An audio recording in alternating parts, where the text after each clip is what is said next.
So today we're going to talk about Middle Eastern Airlines, specifically the recent spat between Dubai national carrier Emirates and the country of Nigeria. So Nigeria is a West African country, which is Africa's largest economy. And like many emerging markets, Nigeria has been experiencing dwindling foreign currency reserves as of these last couple of years. And the reason for that is, like all countries, their bills for their external debt financing and for imported goods are in US dollars. So when the dollar just skyrockets in value added on top of inflation, that means they have to pay more dollars for their bills, which means the reserves in dollars start to plummet, which have caused some countries like Sri Lanka just to be able to go completely broke and default on everything. So this scares countries, understandably, like Nigeria. So one thing to combat the dwindling cash reserves, the Central Bank of Nigeria told foreign international airlines that they're not allowed to repatriate cash. And Nigeria has about 465 million USDs worth of foreign international airlines monetary reserves, and international airlines convert revenues made from local currencies into US dollars to help facilitate the transfer of profit back to their home countries.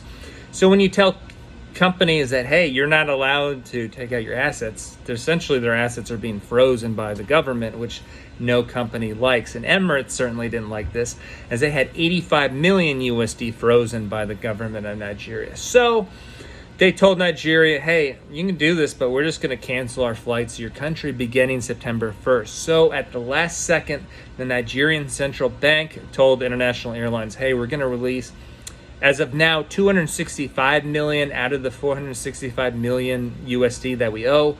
So they still owe some money, but it was enough to appease Emirates or at least enough in the interim to allow the flights to continue to Nigeria. And my take on this is that despite the fact that a lot of emerging markets are suffering, countries, particularly in Africa, should not hold foreign companies' assets, especially the transportation companies. And why is this? So a big part of why Africa is behind in its economic development is just the lack of quality infrastructure.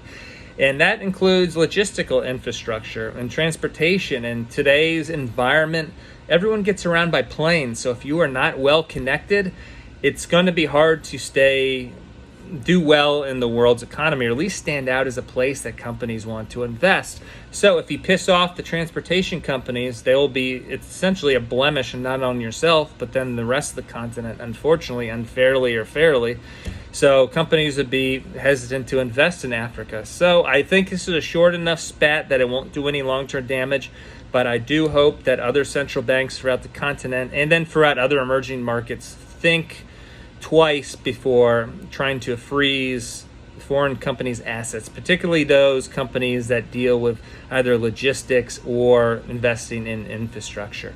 So tell me, do you like this type of content? Do you think it's too long? Do you think it's too short? Please give me any feedback, because I'm genuinely curious.